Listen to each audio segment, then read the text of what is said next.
सब तैयारियां हो चुकी हैं, चलो शुरू करते हैं।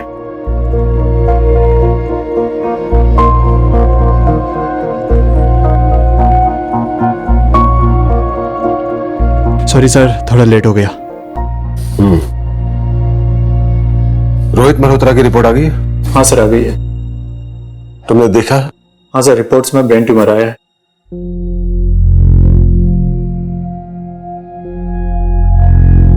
ऑपरेशन लेट करो। लेकिन सर, मैं कैसे कर सकता हूँ सर? एमएस किया है ना, तो कहीं तो शुरुआत करनी पड़ेगी।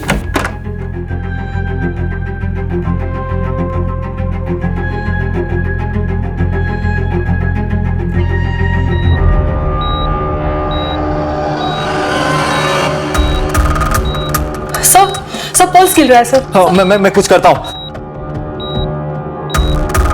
सर, मैं डॉक्टर प्रफुल्ल को बुलाती हूँ। हाँ, जल्दी बुला के ले आओ। डॉक्टर प्रफुल्ल! डॉक्टर प्रफुल्ल!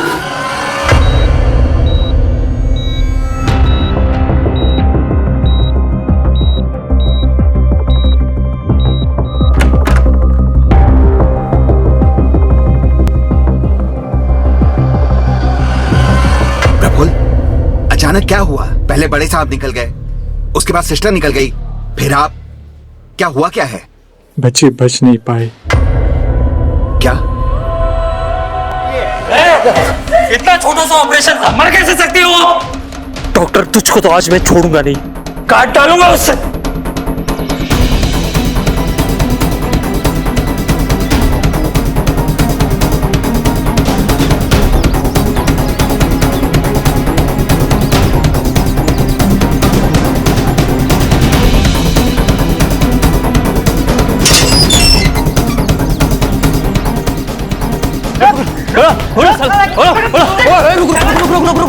अबे पागल है क्या?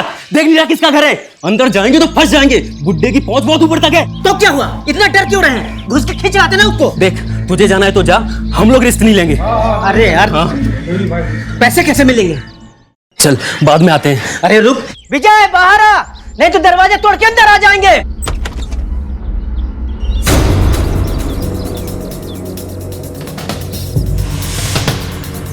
दरवाजे को या मेरे पति को हाथ भी लगाया ना तो काट के रख दूंगी।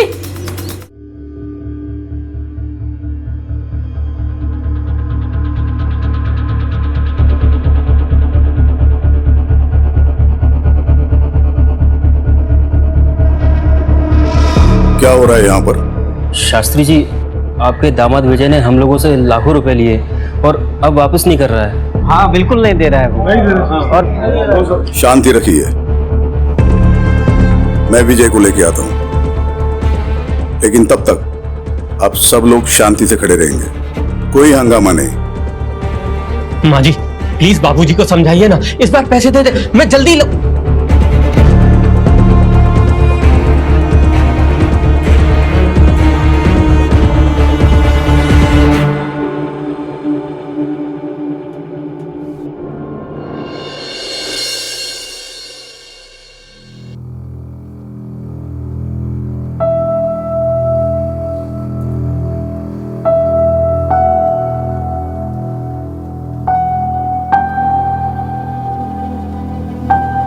हेलो, केशव शास्त्री बोल रहा हूं। आप यहाँ हमारे घर आ जाइए तुरंत। बाबूजी, बाबूजी, मैं आपका दामाद हूं, आप ऐसा नहीं कर सकते। ये लोग मुझे मार देंगे। आपकी बेटी भी।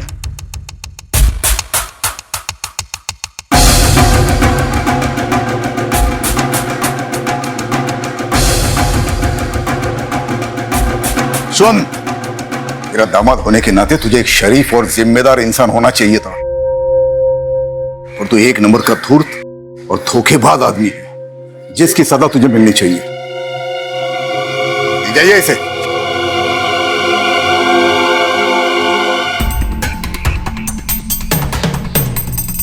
मैं चाहता हूं कि आप सभी को न्याय मिले, और जिस किसी को भी मेरे दामाद विजय से प्रॉब्लम है, वो बिना कानून अपने हाथ में लिए पुलिस की मदद ले ले, वरना वो भी मेरी नजर में उतना ही गुनहगार होगा जितना कि विजय।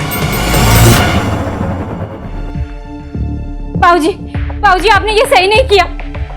विद्या, अपने बाबूजी से ऐसे बात करते हैं? विद्या सही क्या है गलत क्या है तुमसे सीखने की जरूरत नहीं है मुझे। और बाबूजी ने वही किया जो एक शरीफ इंसान को करना चाहिए। मक्खन लगाना बंद करो, अगली बारी तुम दोनों की। तुम्हें क्या लगता है मुझे पता नहीं कि मेरी गैर मौजूदगी में तुम दोनों मेरे दवाखाने में क्या करने जाते हो? सारे पेपर्स मैंने ऑडिट के लिए भेज दिए हैं। ऑडिट का रिपोर्ट आएगा तो तुम दोनों को भी भेज दूंगा जेल में हवा खाने के लिए।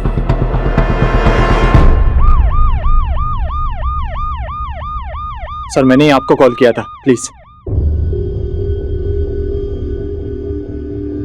डॉक्टर सेठ, आपने कहा था कि एक पेशेंट की डेथ हुई है। हाँ सर, पेशेंट की बॉडी तक उठा कर ले गए और रिलेटिव्स के सर पर तो खून सवार था। मैं बहुत डर गया था, इसीलिए फिर आप लोगों को फोन किया। ऑपरेशन आप ही कर रहे थे? नहीं मतलब लेकिन यहाँ सर्जन तो डॉक्टर प्रफुल्ल है ना? मेन सर्जन तो डॉक्टर प्रफुल्ल ही हैं। 10 साल से मैं यहाँ नर्स का काम कर रही हूँ, लेकिन इससे पहले उन्हें ऑपरेशन छोड़ के इस तरह से जाते हुए कभी नहीं देखा मैंने। तो आज क्या हुआ था? रिपोर्ट सुनते ही वो ऑपरेशन डॉक्टर सेठ के हाथ में सौंप कर निकल गए और डॉक्टर सेठ नर्वस हो। वो पेशेंट जिसकी रिपोर्ट के बारे में डॉक्टर प्रफुल्ल पूछ रहे थे, वो कौन है? उनका नाम रोहित मल्होत्रा है। डॉक्टर प्रफुल्ल ने मुझे उनका ब्लड टेस्ट करवाने के लिए दिया था। ब्लड टेस्ट की रिपोर्ट में उन्हें ब्रेन ट्यूमर निकला। इसे सुनते ही डॉक्टर प्रफुल्ल अचानक से यहाँ से निकल गए। रोहित मल्होत्रा डॉक्टर प्रफुल्ल का कोई खास है? पता नहीं सर।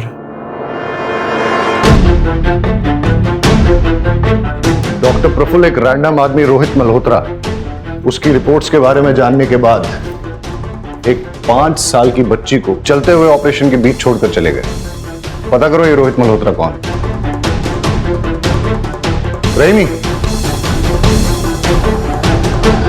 डॉक्टर प्रफुल्ल के कॉल डिटेल्स निकालो और लोकेशन ट्रेस करने की कोशिश करो। और ये आदमी जो डॉक्टर प्रफुल्ल के पीछे भागा है, पता करो कौन है। Okay sir. Sir doctor Praful के लैंडलाइन फोन के लास्ट डायल नंबर के मुताबिक उन्होंने न्यूरोलॉजिस्ट डॉक्टर मीनल शाह से कांटेक्ट किया। जब हमने मीनल शाह से बात करने की कोशिश की, उन्होंने पेशेंट के बीच की कॉन्फिडेंशियलिटी का हवाला देकर हमसे बात करने से मना कर दी। रोहित मल्होत्रा की रिपोर्ट्स मिली?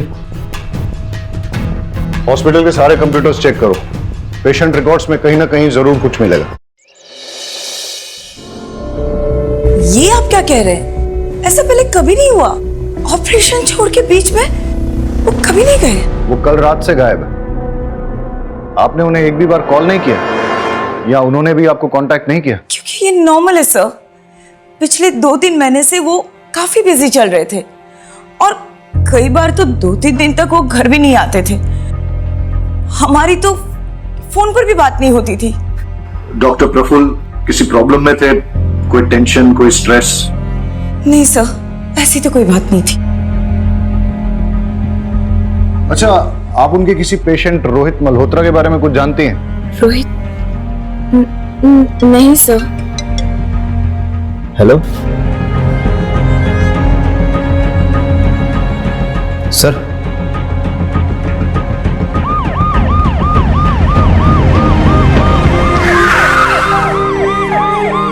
ये सब धरना कर रहे हैं। जब तक आप लोग डॉक्टर प्रफुल्ल को गिरफ्तार नहीं कर लेते, तब तक हम लोग ना यहाँ से जाएंगे और ना पिंकी का अंतिम संस्कार करेंगे। तो जैसे ही हमें मिल जाते हैं, हम उनके खिलाफ मेडिकल नेग्लिजेंस का केस चलाएंगे। लेकिन गलती पिंकी के मामा मंगू की भी है। हॉस्पिटल में तोड़फोड़ करने का इल्जाम है उस पर, और अगर गलती से उसने डॉक्टर प्रफुल्ल के साथ कुछ उल्टा सीधा किया ना, तो बहुत बुरा फंसेगा। इसलिए आप हमें बता दीजिए कि मंगू कहाँ है। मुझे नहीं पता। हम उसकी बॉडी का पोस्टमार्टम करवाएंगे, जिससे कि डॉक्टर प्रफुल्ल के खिलाफ केस और स्ट्रांग हो जाए। पिंकी को न्याय ऐसे मिलेगा, इस तरह धरना देने से नहीं। गांव वालों पे नजर रखो।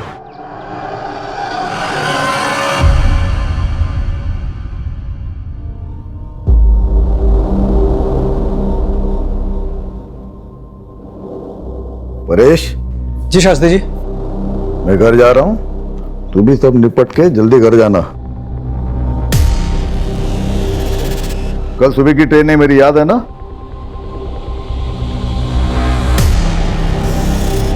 जी शास्त्री जी। हाँ, एक मिनट अभी देता हूँ। नमस्ते। भाई जी देखिए ना, केवल लगवा लिया। दुकानदारी बढ़ गई, लोग आने शुरू हो गए। बढ़िया है, बस इसी तरह तरक्की करो, मेरी शुभकामनाएं तुम्हारे साथ है।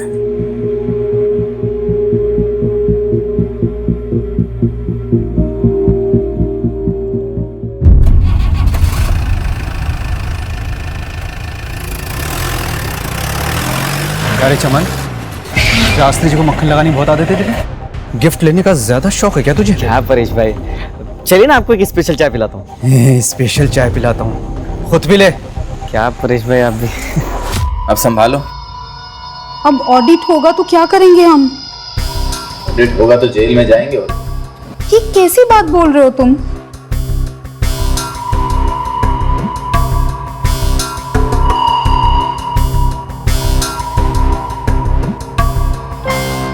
कुछ बोलोगे तुम?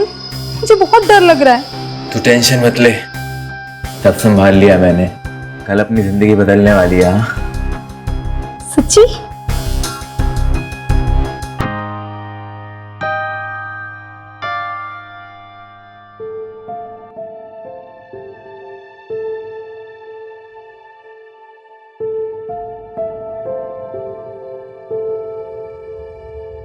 बाबूजी, आपसे कुछ बात करनी है। तुम्हें पता है ना, इस रूम में किसी को भी आने की इजाजत नहीं है। बाबूजी, आप प्लीज विजय को छुड़वा लीजिए, प्लीज। चलो चलो यहाँ से बाबूजी, बाहर जाओ। बाबूजी मेरी बात तो सुनिए। जाओ। बाबूजी प्लीज मैंने मेरी बोला बात बाहर सुनिए। जाओ।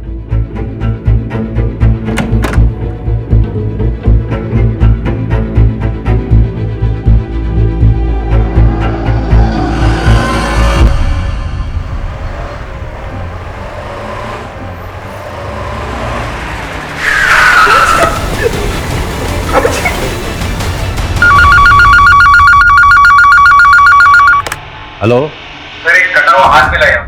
क्या? कहाँ?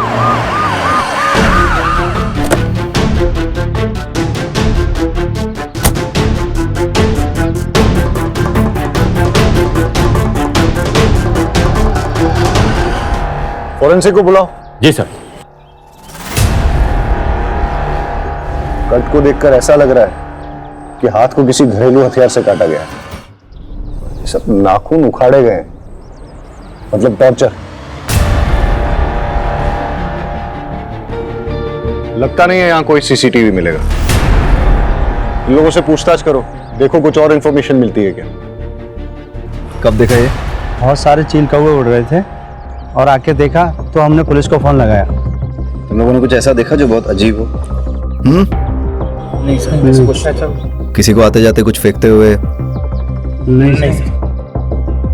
आसपास के सारे पुलिस स्टेशन और हॉस्पिटल्स में पता करो कि किसी की कोई मिसिंग रिपोर्ट है क्या, या किसी ऐसे आदमी की इंफॉर्मेशन जिसका हाथ कटा हो या फिर हाथ इंजर्ड। डॉक्टर प्रफुल्ल की कोई लीड? नहीं सर, डॉक्टर प्रफुल्ल ने अपनी वाइफ से कांटेक्ट किया ना किसी जानने वाले से, उनका नंबर भी ट्रेसेबल नहीं आ रहा। और मगनू? सर उसके बारे में भी कुछ पता नहीं चल पाया सर। हो सकता है मंगू ही डॉक्टर को उठा ले गया हो।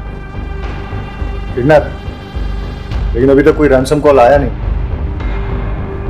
वाघेला सर। हॉस्पिटल की इन्वेस्टिगेशन से कोई लीड मिली? यस सर, 2 बातें निकल के सामने आएंगी सर।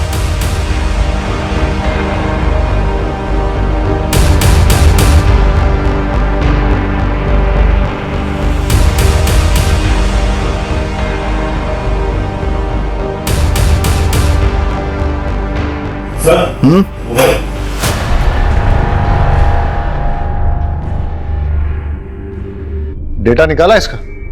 सर फोन में 256 बिट इंक्रिप्शन है, लेकिन हम क्रैक कर लेंगे। सर एक बात और, रोहित मल्होत्रा की रिपोर्ट्स की हार्ड कॉपी तो नहीं मिली, लेकिन लैब के कंप्यूटर से कुछ हाथ लगा है।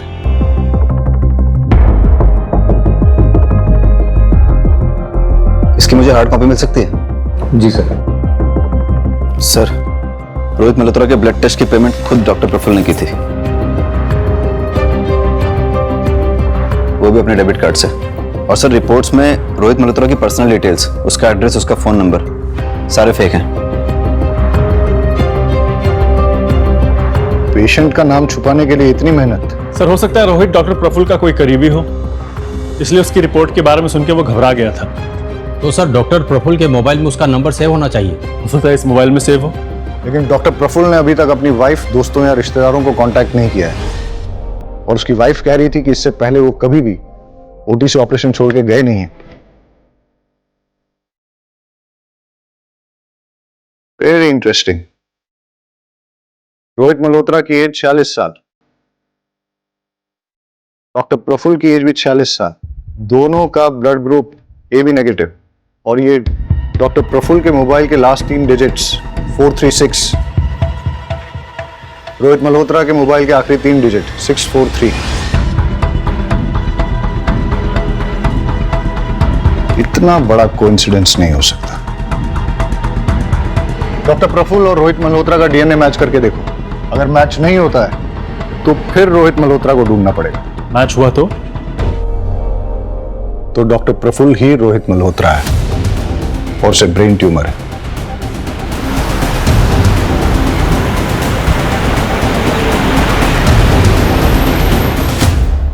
आपको पता है कि आपके पति को ब्रेन ट्यूमर है। क्या? ये आप क्या कह रहे हैं? आपको कैसे पता? डॉक्टर प्रफुल्ल ने रोहित मल्होत्रा के फेक नाम से एक ब्लड सैंपल टेस्ट करवाने के लिए दिया था। वो ब्लड सैंपल डॉक्टर प्रफुल्ल के ब्लड से मैच होता है और इस टेस्ट की रिपोर्ट के अकॉर्डिंग रोहित मल्होत्रा यानी कि डॉक्टर प्रफुल्ल को ब्रेन ट्यूमर है।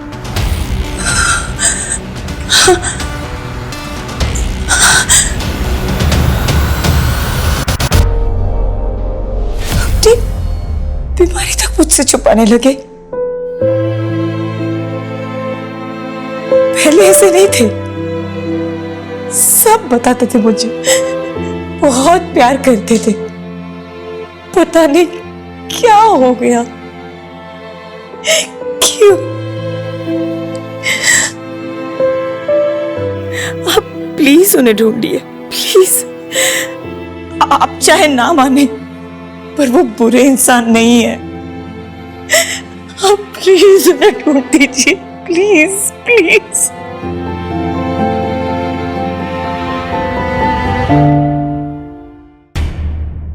सर, कटे हुए हाथ के फिंगरप्रिंट्स पुलिस डेटाबेस से मैच किए जा रहे हैं। हो सकता है हमारे रिकॉर्ड में से किसी के साथ इसका मैच हो जाए। और सर, फॉरेंसिक की रिपोर्ट के मुताबिक हाथ कटने वाले आदमी की उम्र लगभग 60 साल की थी और जब उसका हाथ काटा गया तो वो जिंदा था। पर सर, डिस्ट्रिक्ट पुलिस स्टेशन और हॉस्पिटल से भी किसी 60 साल के आदमी के गायब होने या हाथ कटे हुए इंजर्ड आदमी के बारे में नहीं पता चला है। लेकिन कटे हुए हाथ पे जो अंगूठी मिली है उस पर एक ज्वेलर का मार्क है। हम पता लगाने की कोशिश कर रहे हैं कि वो कौन से ज्वेलर का है।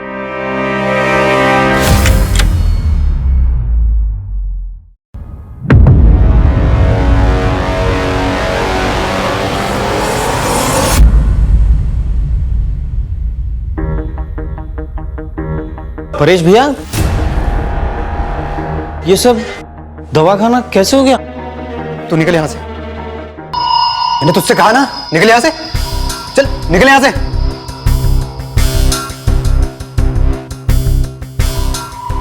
कैश कितना था लॉकर में? पता नहीं, बाबूजी कभी किसी को बताते नहीं थे, काफी सिक्रेटिव थे बाबूजी। लॉकर की चाबी वैद्य के अलावा और किसके पास थी? हम में से तो किसी के पास नहीं थी, सिर्फ पापा के पास थी। उन्होंने परेश को दी हो तो पता नहीं, परेश पर बहुत भरोसा था उनको, उसी को मालूम होगा क्या हुआ, कैसे हुआ। आप नीचे, आप नीचे। अब सच बोल। सर, मैं सच ही बोलूं सर, मेरा विश्वास कीजिए। मेरे पास तिजोरी की चाबी नहीं थी। तिजोरी की चाबी सिर्फ वैद्य जी के पास थी।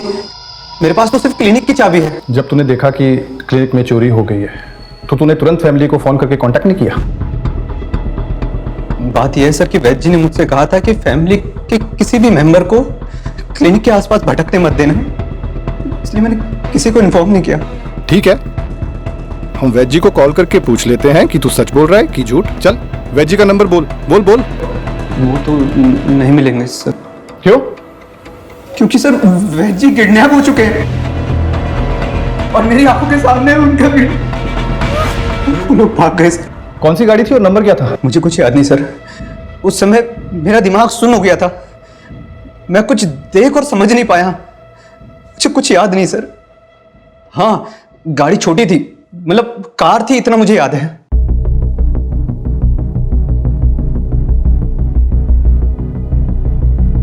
शास्त्री जी का है?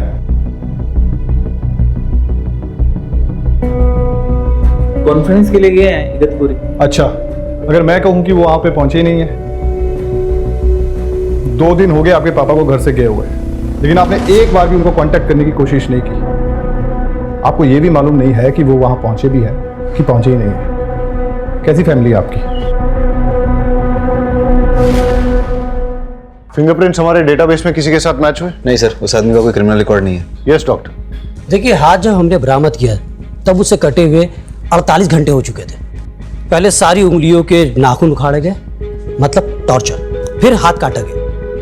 हाथ काटते वक्त विक्टिम जिंदा था, लेकिन इस तरह हाथ काटने के बाद अगर ब्लीडिंग को ना रोका जाए तो अब तक शायद विक्टिम जिंदा ना बचा हो। गमछे में जो खून मिला है वो कटे हुए हाथ का ही है, लेकिन उस गमछे में जो एक बाल मिला है वो किसी और का, क्योंकि बाल का डीएनए खून से मैच नहीं हो रहा है। और वो अंगूठी? उंगली में अंगूठी का कोई ऐसा निशान नहीं है जैसा कि अंगूठी पहनने वाले की उंगलियों में होता है, जिसका मतलब है कि हाथ कटने के बाद अंगूठी पहनाई गई हो। क्यों कोई किसी का हाथ काटकर उसमें अंगूठी पहनाकर फिर हाथ को फेंक देगा? क्या वजह हो सकती है? हो सकता है हमें कोई क्लू देने की कोशिश कर रहा हो, या क्रिमिनल हमें मिसलीड कर रहा है। यानी कि क्रिमिनल या तो निहायती बेवकूफ है या फिर बहुत ही डेयरिंग, जो हमें चैलेंज करने की कोशिश कर रहा है। लेकिन सर, पुलिस को कोई चैलेंज क्यों करेगा? होते हैं कुछ साइको ऐसे।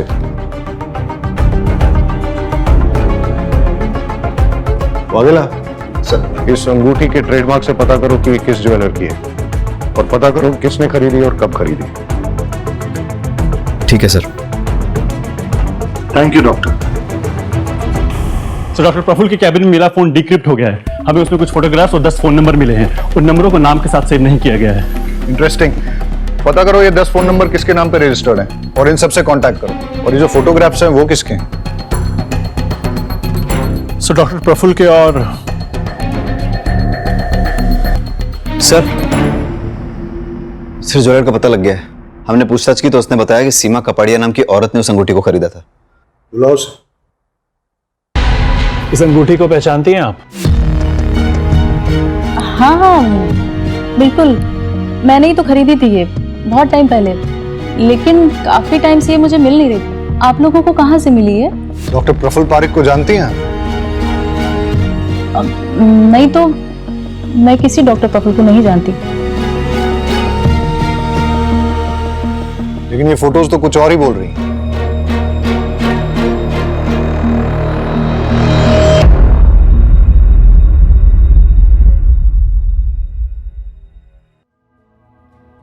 एक्चुअली सर, मैंने ही ये अंगूठी प्रफुल्ल को दी थी।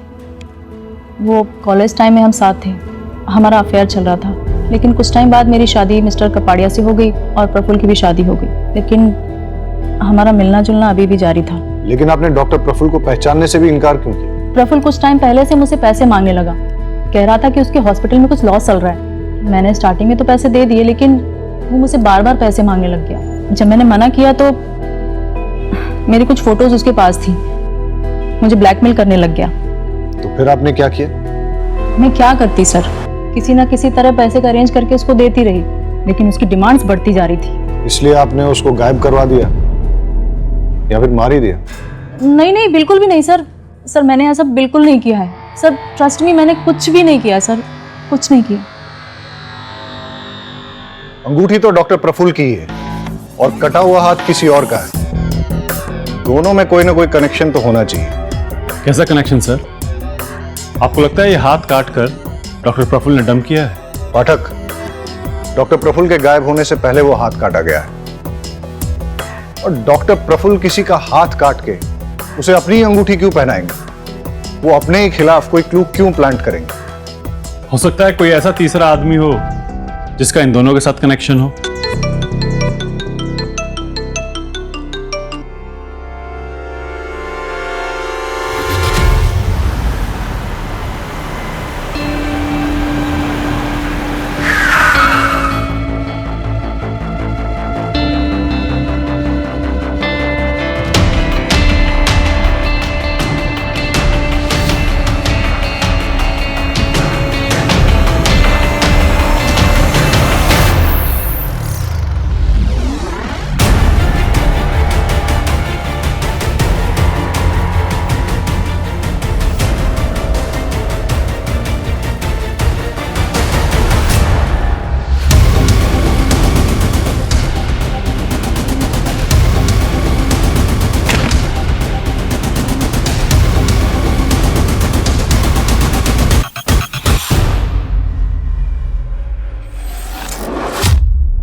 गाना चुप, रोना गाना बंद कर।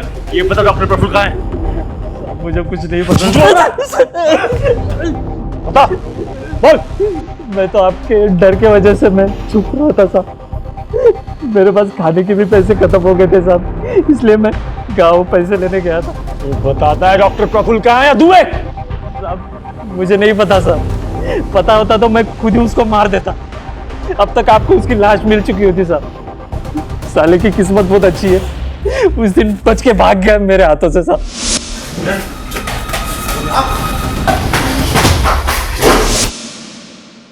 झूठ बोल रहा है तू, क्योंकि जितनी चोट डॉक्टर प्रफुल्ल को लगी थी उस हिसाब से वो ज्यादा दूर तक भाग नहीं सकते थे। पक्का तेरे ही हाथ लगे होंगे। मैंने ढूंढा था साहब, पर मिला नहीं मुझे वो। और आप मुझसे सवाल पूछ रहे? अरे उससे जाके पूछिए ना, जिसके वजह से मेरी 5 साल की भांजी मर गई साहब।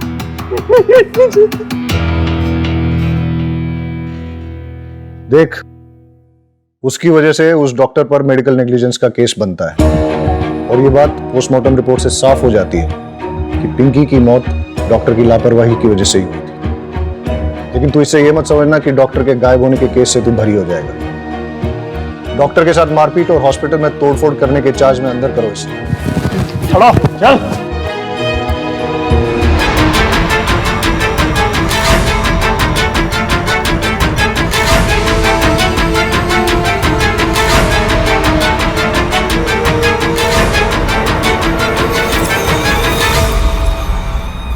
सही कहा था आपने कि वैद्य जी किसी को भी अपना लॉकर छूने नहीं देते, लेकिन हमें वहां पर एक और फिंगरप्रिंट मिले हैं और वो आपके हैं। मैंने कोई चोरी नहीं की है सर। माँ देखिए ना ये क्या कह रहे हैं, बताइए ने। हाँ माँ जी, उन्होंने कुछ नहीं किया है। मैंने कोई चोरी कुछ नहीं किया है सर। मैंने कुछ नहीं किया है तो फिर डर क्यों रहे हो? तलाशी लो। सर तलाशी किस बात की जब मैंने कुछ किया ही नहीं है।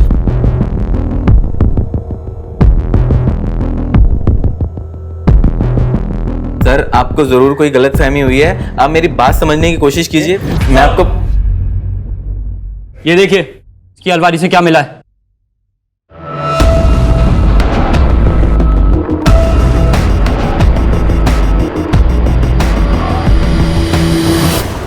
सर जो 10 फोन नंबर प्रफुल्ल के सीक्रेट फोन से मिले थे उन सबसे कांटेक्ट किया। ज्यादातर लोग बात नहीं करना चाहते, लेकिन जो सबसे फ्रीक्वेंट कॉलर मेहता है वो मिलने को तैयार, उसे बुलाया। चलो देखते हैं मेहता क्या कहता है। ये एक नंबर का फ्रॉड है सर। इलाज के नाम पर लाखों का चूना लगा दिया। पहले बोला कि मिरेकल ड्रग है, फिर जब कोई फायदा नहीं हुआ तो बोला कि एक्सपेरिमेंटल था।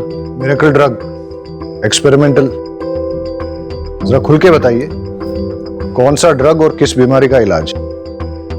सर मैं इम्पोर्टेंट हूं, नामर्दानगी का इलाज करा रहा था।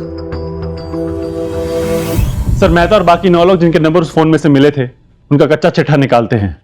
हो सकता है इनमें से किसी ने डॉक्टर प्रफुल्ल से बदला लेना चाहा हो सकता है कि तुम्हारी थ्योरी सही हो, लेकिन ये एक इलीगल ड्रग ट्रायल है, इसलिए सारे ट्रांजैक्शंस कैश में होंगे और सारी डीलिंग सीक्रेट होंगी। सर मिरेकल ड्रग वाली बात प्रफुल्ल और इन 10 लोगों के अलावा भी तो किसी को पता हो सकती है। हाँ पर किसको?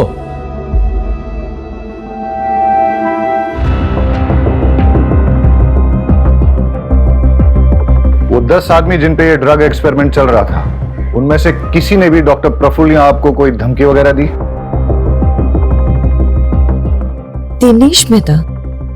दिनेश मेहता नाम का एक आदमी कुछ दिन पहले घर आया था। आपको मेरी बात समझ में आ रही है नहीं आ रही है? देखिए मिस्टर मेहता, आप मुझे इस तरीके से धमका नहीं सकते।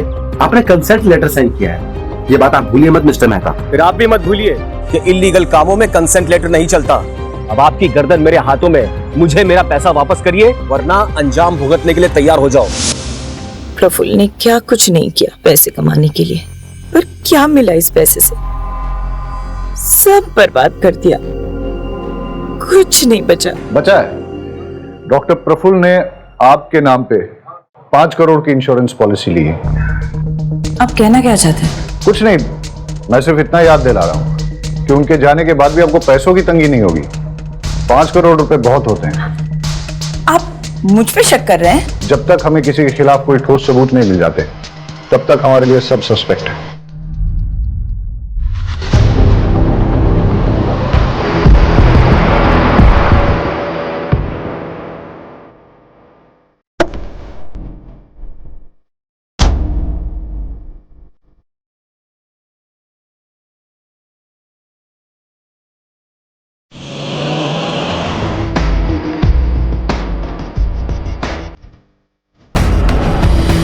सर मुझे तो ये कटे हुए हाथ वाले केस का पार्ट लग रहा है। देखिए ना, इस पैर को ऐसी जगह डंप किया है जहाँ पे आसपास सीसीटीवी कैमरा होना मुश्किल है। वागेला रहीमी, आसपास चेक करो, कुछ और क्लू मिलता है क्या?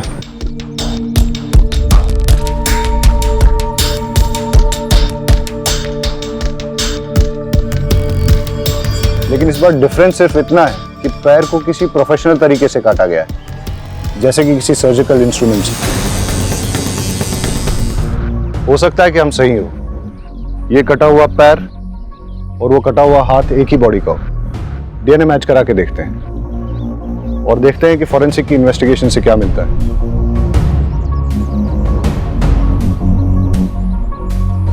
लगता है एक स्टेट वाइड अलर्ट जारी करवाना पड़ेगा किसी 60 साल के आदमी की मिसिंग के लिए। सर खंबात पुलिस स्टेशन से एक अलर्ट आया है। सर वहाँ की पुलिस एक 60 साल के मिसिंग आदमी को ढूंढ रही है। उन्हें एक 60 साल के आदमी का कटा हुआ हाथ और पैर भी मिला है। फोन कांटेक्ट करो। Okay sir. आप हमें केशव शास्त्री का डीएनए सैंपल भेज दीजिए। हम कटे हुए हाथ और पैर के डीएनए से मैच करके देखते हैं और आपको अपडेट करते हैं।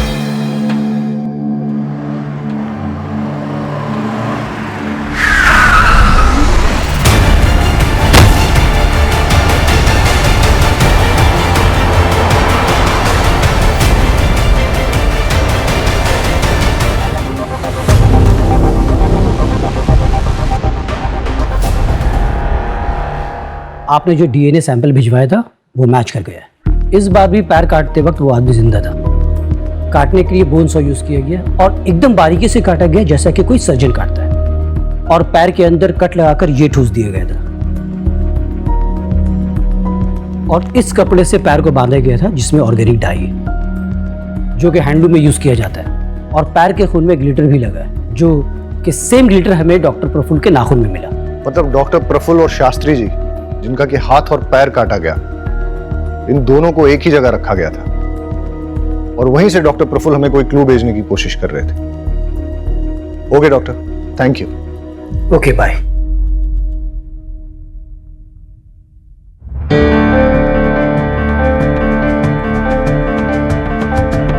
ये बीड्स, हैंडलूम और इस कपड़े में जो ऑर्गेनिक डाई लगी है, ऐसा काम तो आसपास के एरिया में एक ही गांव में होता है। मतलब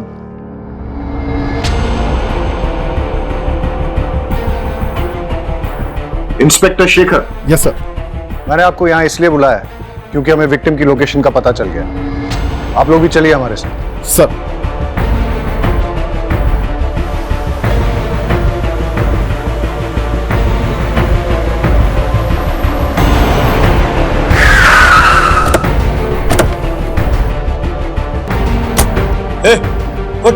बता नहीं तो दूसरी टांग भी काट दूंगा। बता।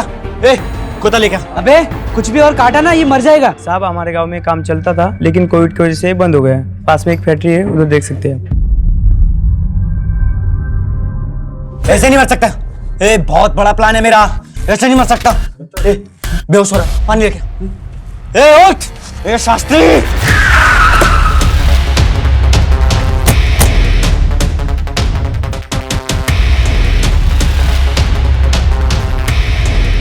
शास्त्री भाई ये मर जाएगा, अबे छोड़।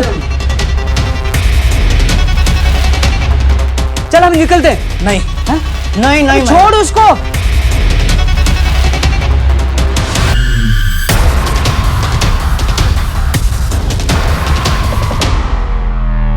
छोड़ अबे चल।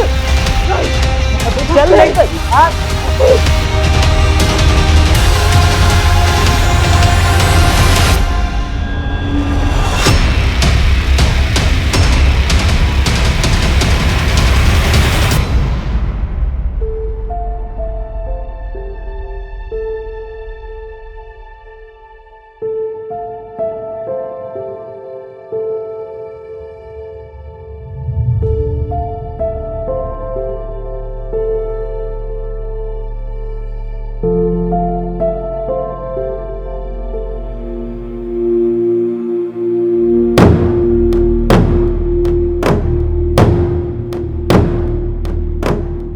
यही वो किताब है ना जिसके पीछे तुम लोग पढ़े थे।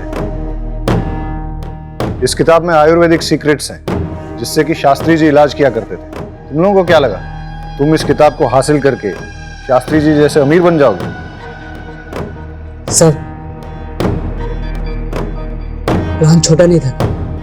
एक बुक को पढ़कर हम लोगों को दवाइयाँ बनानी थी, फिर उसे बड़े बड़े कंपनीज में बेचना था। प्लान मस्त था, लेकिन साहब गुस्से में आकर सब गड़बड़ कर दिया चमन भाई। अबे ये क्या किया तूने? पागल हो गया क्या तू? कुछ पता ही नहीं रहा है। अबे ये डॉक्टर बुलाना पड़ेगा, नहीं तो ये मर जाएगा। चल पास का हॉस्पिटल से डॉक्टर बुला के लाते हैं। डॉक्टर तुझको तो आज मैं छोड़ूंगा नहीं।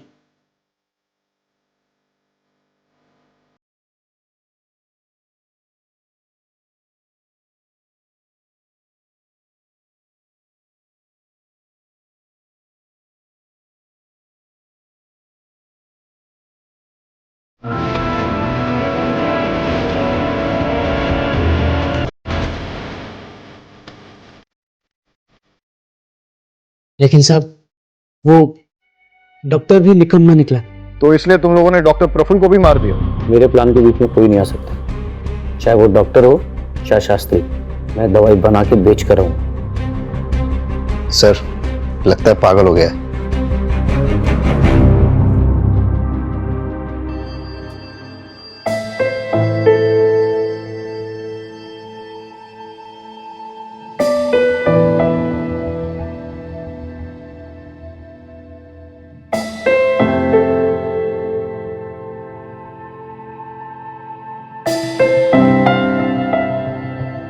चमन पहले से ही साइको था, लेकिन किसी को इसके बारे में पता नहीं था, क्योंकि सबके सामने वो हंसमुख बना रहता था।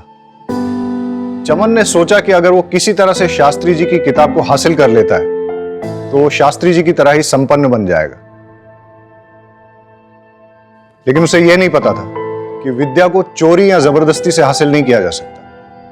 विद्या के लिए गुरु बहुत जरूरी होता है। अगर किसी तरह से चमन को यह किताब मिल भी जाती, लेकिन बिना गुरु के वो उसका कोई फायदा नहीं उठा पाता। लालच से अकल पर पर्दा पड़ जाता है, और यही चमन के साथ भी हुआ।